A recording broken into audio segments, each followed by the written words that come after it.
Bismillahirrahmanirrahim. Assalamualaikum warahmatullahi wabarakatuh. Hari ini saya akan berikan modul keempat untuk mata kuliah Adicita Permukiman dan Perkotaan atau Bread on Housing and Urbanism terkait tutorial untuk analisis spasial. Dan kita akan mencoba software dengan nama DepthMapX.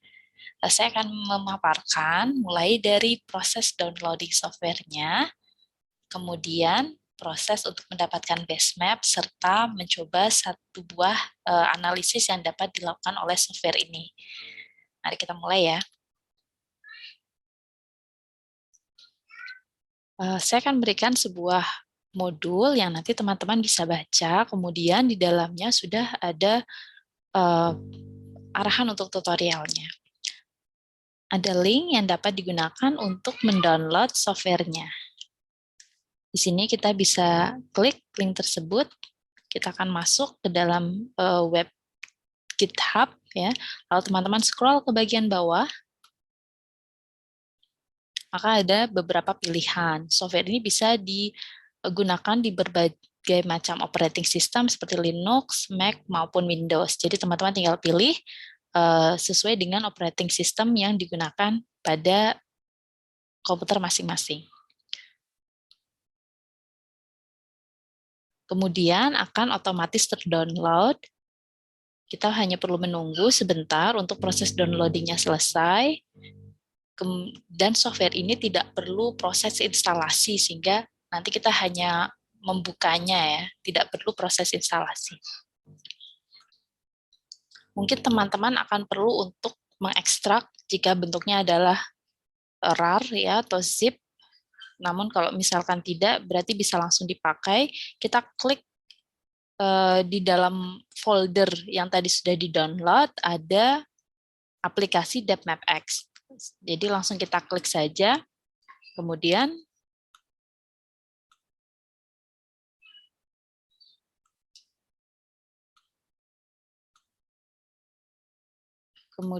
aplikasinya akan terbuka ya. Jadi kita buka seperti ini aplikasinya. Nah, ini aplikasi sudah berjalan ya. Jadi teman-teman sudah berhasil untuk membuka aplikasi DepthMapX. Tidak perlu instalasi ya. Jadi hanya proses downloading, kemudian kita membuka aplikasinya.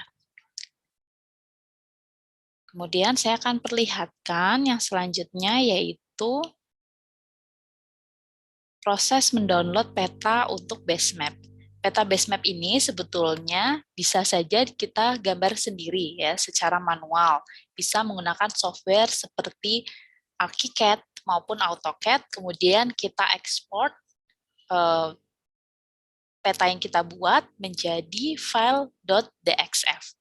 Nah, namun di sini saya akan coba menggunakan peta yang di-generate oleh CADMapper. Jadi kita masuk ke CADMapper.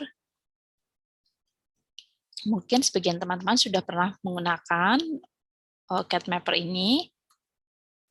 Silahkan sign in jika sudah pernah menggunakan, atau sign up jika belum pernah menggunakan CADMapper ini.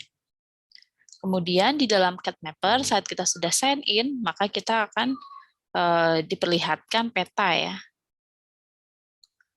yang sumbernya yaitu dari OpenStreetMap. Kita bisa search lokasi yang kita inginkan, jadi teman-teman boleh mencoba di daerah sendiri atau di daerah yang dilakukan kajian pada proyek kerja mandiri teman-teman. Misalkan saya akan pakai daerah di Sleman.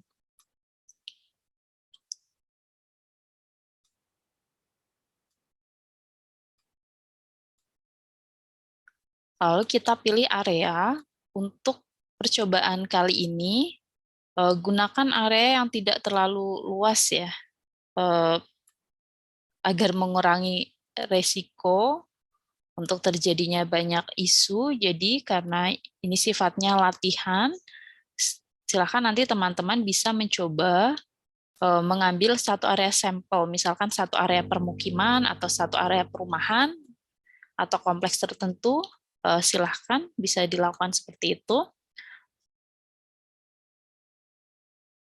Misalkan saya ambil satu area di sini, seperti kampung ya, di area Sleman. Untuk map yang free di Cat Mapper, dia luasannya harus di bawah 1 km persegi. Jadi nanti silakan teman-teman pakai kecil saja ya. Misalkan saya ini 0,28 km, boleh sebesar ini. Lalu kita akan mengenerate map DXF. Kita pakai yang other DXF. 3D building dan topografi kita hilangkan karena kita akan bekerja secara 2 dimensi pada software DepthMapX. Lalu untuk road geometri kita pilih yang center lines, karena kita akan bekerja dengan axial map, di mana masing-masing jalan hanya direpresentasikan dengan satu garis. Lalu kita create file.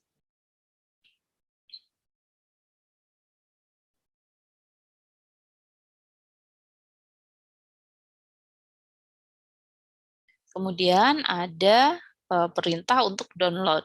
Jadi kita download areanya. Lalu kita close, dan dia akan terdownload proses downloading ya.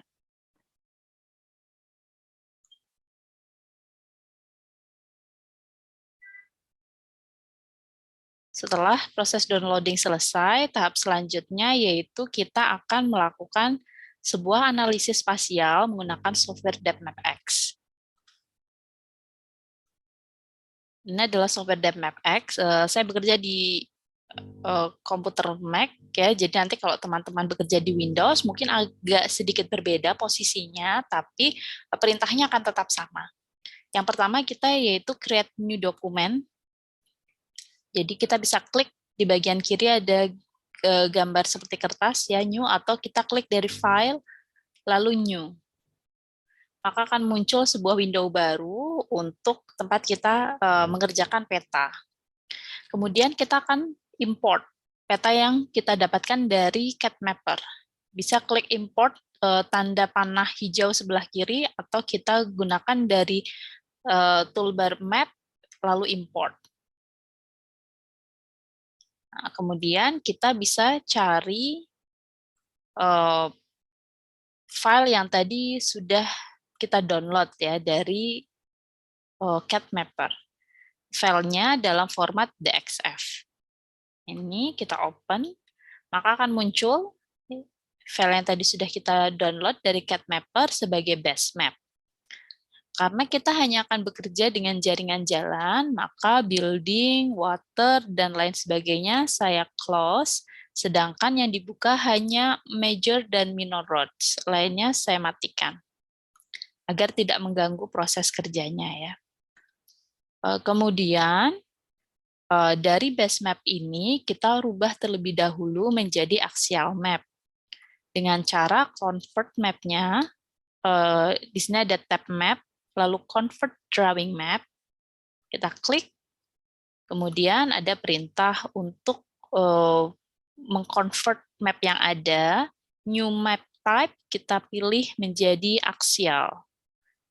New map name, defaultnya adalah axial map, kita klik OK, dan dia akan berubah menjadi axial map. Saat dia berubah menjadi axial map, akan muncul ragam warna, di mana di sini dia menunjukkan connectivity, tapi ini belum dilakukan kalkulasi ya untuk integration-nya. Jadi dia hanya menunjukkan connectivity di sini. Kemudian setelah tahap ini, kita akan lanjut untuk analisis integration. Analisis integration ini melihat keterhubungan antara jaringan jalan. Misalkan ini jalan di kampung, kita akan mencoba mengetahui bagaimana keterhubungan antar jalan ini. Area dengan integrasi yang tinggi artinya area tersebut mudah diakses oleh orang-orang yang ada di lingkup kawasan tersebut. Sehingga biasanya area dengan integrasi yang tinggi, dia akan banyak mengumpulkan orang, bisa menjadi pusat aktivitas. Sementara area dengan nilai integrasi yang rendah, artinya area tersebut terisolasi atau lebih sulit dicapai. Sehingga biasanya jarang terjadi pengumpulan aktivitas atau orang di area-area tersebut. Kita nanti bisa gunakan analisis ini, contohnya misalkan kita ingin membuat sebuah public space atau ruang terbuka untuk masyarakat yang ada di area ini ya, atau area permukiman ini. Kita punya beberapa area, misalkan di sini ada lahan kosong ya, ada beberapa lahan kosong di kawasan permukiman ini, lalu kita mau menilai titik mana yang berpotensi untuk menjadi tempat kumpul warga, sehingga dia jika kita bangun public space di sana, maka bisa teraktivasi public space yang kita desain. Kita bisa lakukan semacam itu. Untuk melakukan analisis integrasi yang dilakukan adalah kita ke toolbar tools, di sini ada axial, convex, atau mesh, lalu kita klik run graph analysis. Nah, kita default-nya radiusnya menggunakan N, artinya global ke keseluruhan sistem yang kita punya. Kalau kita mau membuat yang lokal, biasanya kalau lokal lebih cocok, nanti kalau kita punya sistem yang lebih besar, kita bisa lihat local integration dengan radius 2, 3, 5, atau 7. Namun untuk ini karena skalanya kecil, saya hanya akan menggunakan global integration, maka saya gunakan N. Nanti teman-teman juga bisa mencoba dengan map skala kecil, lalu gunakan global integration ya. Jadi radiusnya di sini ditulis N. Lalu klik OK, maka dia akan muncul ya warna yang berbeda ya. Dari ini di sini di sebelah kiri kita bisa lihat layer ada integration, ada connectivity, ada berbeda. Lalu untuk memastikan apakah ini sudah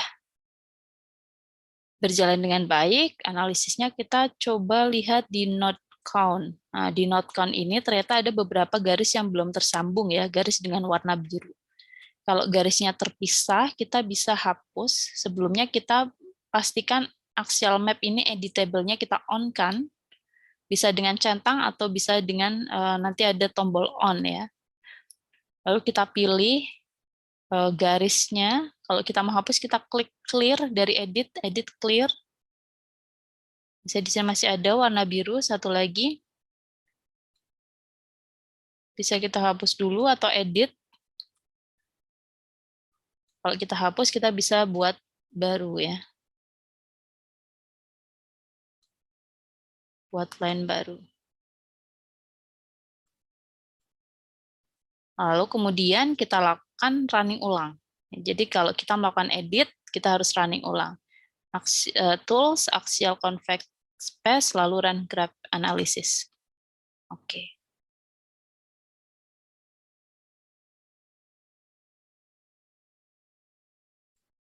Ini kita masih ada beberapa di sini, warna biru, ini kita hapus terlebih dahulu.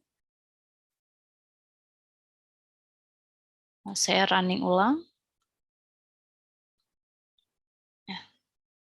Nah, saat semua garis sudah terhubung dengan baik, maka warnanya akan menjadi hijau. Kalau tadi merah dan biru, ini sekarang menjadi hijau, artinya semua garis sudah terhubung. Jika sudah terhubung, maka nilai integration-nya ini menjadi lebih valid. Nah, kita lihat di sini, ternyata ada perbedaan ya, warna. Warna merah artinya nilai integration tinggi. Di sini kalau kita dekatkan kursornya, di sini 0,54 ya. Di sini ada 0,519, lalu ada warna orange di range 0,49, lalu ada warna kuning 0,43, ada warna hijau 0,33, sampai warna biru 0,2. Jadi nilai integration tinggi adalah pada jaringan jalan berwarna merah, sedangkan nilai integration yang terendah ada pada jaringan jalan warna biru. Dari hasil analisis integration semacam ini, kita bisa menafsirkan bahwa area jalan yang berwarna merah dia terintegrasi dengan lebih baik, artinya dimungkinkan di area tersebut lebih banyak pergerakan orang ya, karena lebih aksesibel, mudah tercapai dari berbagai arah. Sedangkan area dengan warna lebih biru dia lebih terisolasi, sehingga orang jarang ya yang melewati area tersebut karena aksesnya menjadi lebih sulit ya untuk mencapai titik-titik tersebut. Ini salah satu contoh. Jadi kalau misalkan kita kembalikan layer building kita nyalakan, kita bisa lihat kira-kira misalkan kita punya beberapa opsi area untuk pembuatan ruang publik baru. Kita bisa coba cari yang dia mudah diakses oleh warga, sehingga nanti akan lebih teraktivasi ruang publik tersebut. Misalnya kita punya beberapa area di sini nilai 0,388 ya, jalannya mengaksesnya. Di area sebelah atas nilainya 0,44, lalu di bagian tengah ini ada 0,54. Artinya titik ini memiliki integrasi paling tinggi ya, atau nanti juga boleh dirata-rata dengan jalan di sekitarnya. Lalu titik yang di atas adalah nomor 2 ya, lalu ada yang di bawah ini dengan nilai integrasi paling rendah. Sehingga dengan metode semacam ini kita bisa menganalisis kawasan yang kita miliki untuk perencanaan desain yang akan kita lakukan. Baik teman-teman, sekian tutorial dari saya untuk menggunakan software DepthMapX untuk melakukan analisis integration pada sebuah kawasan permukiman. Terima kasih atas perhatiannya. Saya tutup terlebih dahulu. Assalamualaikum warahmatullahi wabarakatuh.